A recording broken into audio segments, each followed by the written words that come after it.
Hey folks, in this video I'm going to show you how quick and easy it is to set up your assets using Asset Configurator. The first thing you want to do is you want to set up two inspector windows over here on the side. You're going to lock one of them to be on the Asset Preview controller, and you're going to lock the other one to be on the prefab that you're going to want to work with. It's going to make things a lot easier. So once you have that done, you want to drag your prefab over here to the preview asset list and drop it on here. It's going to ask you if you want to add the configuration data mono behavior, and you do. Now normally it tries to set up your target renderer, but if the model is too complex and it can't locate it, you have to do that yourself. This model is pretty complex, so we just got to drag the main skin mesh renderer over here, and there we go, all sorts more options. Now the first thing we want to do is set up various toggle objects that can be toggled on and off on this character. So we're going to go ahead and select those, drag them over here, drop them in the list, and that's done. So we'll go ahead and close that one. Animations are next.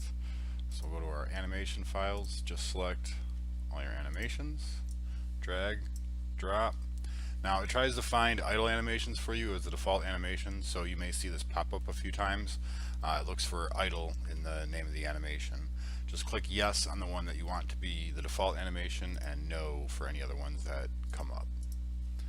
Alright, there's all of our animations that this character can have. Now we hit Generate Mechanism Controller, and we're just going to go ahead and save this over the other one that was already generated.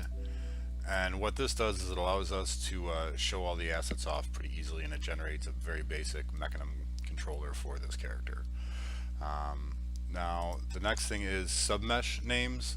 It's not very usable on this character. He doesn't have any materials that we're going to be swapping out, but if you do have materials, you can set up names for the various submeshes to show instead of submesh 0, submesh 1, but we'll set his up anyways even though there's no material options. Now if you did have materials that you wanted to be able to cycle through on this character, you'd come right here. You can see we have character submesh 0 and hair submesh 1, and you would just drag and drop the appropriate materials here and here, and that would be it.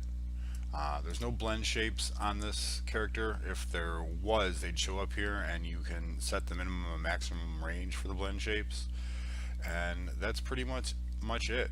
Since this is a prefab already, there's not a lot else to do. If this wasn't a prefab, if this was in the scene, another button shows up here that says apply changes to prefab, which is very important because if you go into play mode and then come back out, you'll have lost your changes. So there we go. The character is set up in Asset Configurator. We'll go ahead and hit the play button. Let this load up. It takes a second. And there we go. We have our character doing our default animation.